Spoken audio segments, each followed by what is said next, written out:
Hey everyone, this is Scott from the Scott to Grow podcast. Welcome to another edition of ReWatching Agents of S.h.i.e.L.D. Today I'm going to be talking about Season 2, Episode 19, The Dirty Half Dozen. I'm just going to be starting off with the plot summary and then just talking about my general thoughts and some foreshadowing elements I noticed in this episode.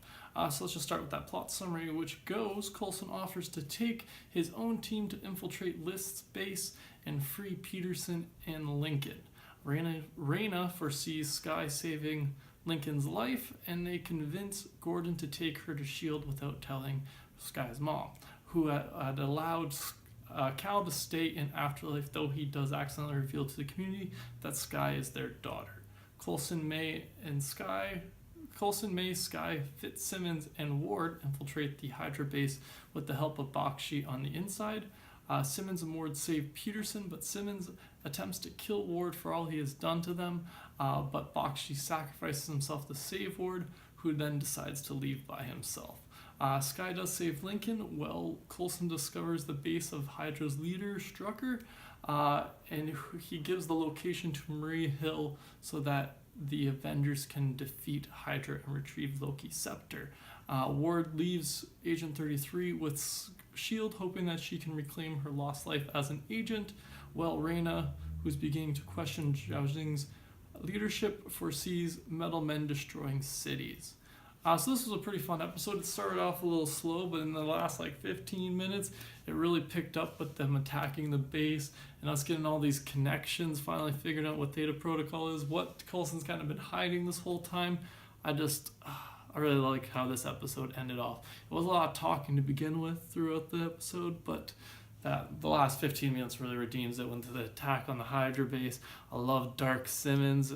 She's so dark, and I like how Ward's just disappointed in you, Simmons, when she tries to kill him.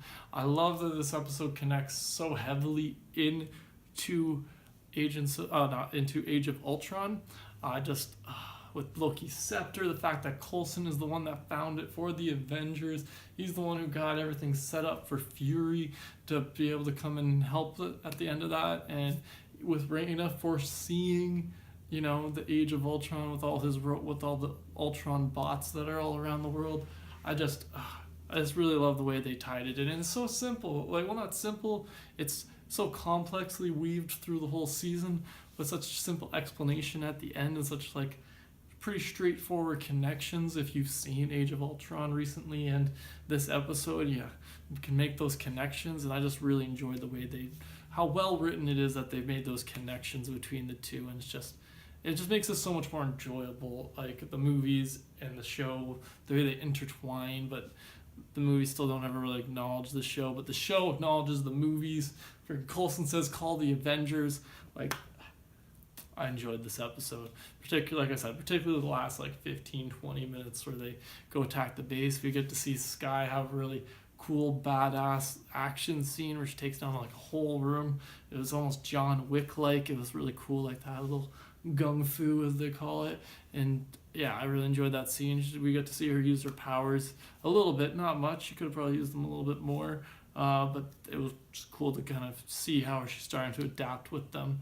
But yeah, what else do I got written down here that I liked about this one? What do I got?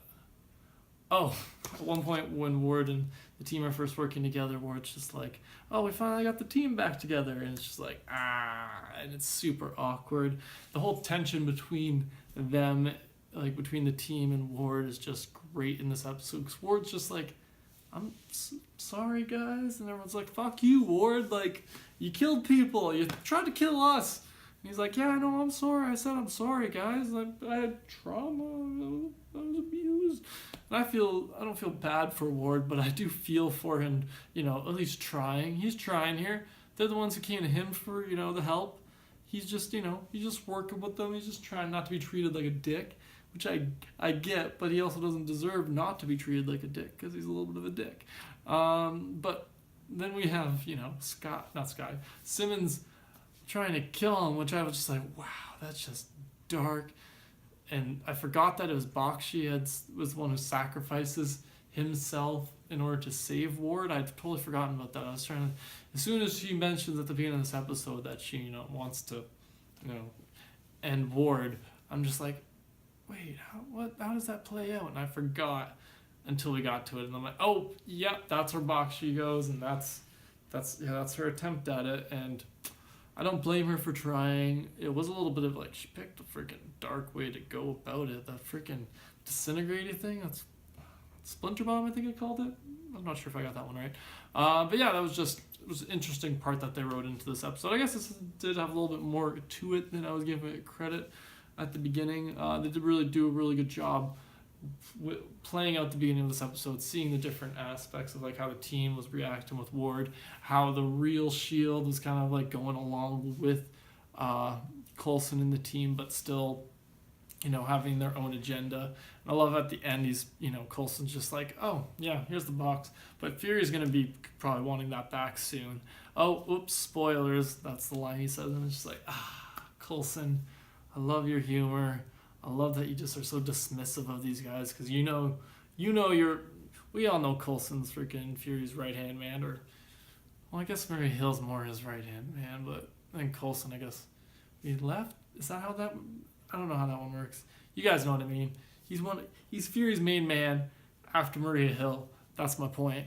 And yeah, so obviously Coulson's just like so dismissive of this, all these people who think they're the real S.h.i.E.L.D. And he's like, yeah, okay, whatever you say, I'm going to go talk to the Avengers now.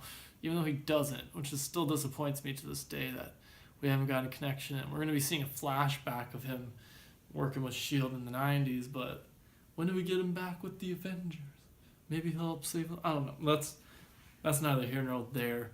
But yeah, guys, I really enjoyed this episode for a bunch of these little different reasons. But what did you guys like about this episode? What didn't you like about this episode? Be sure to let me know in the comments below. Thanks again for joining me today, and have a good one.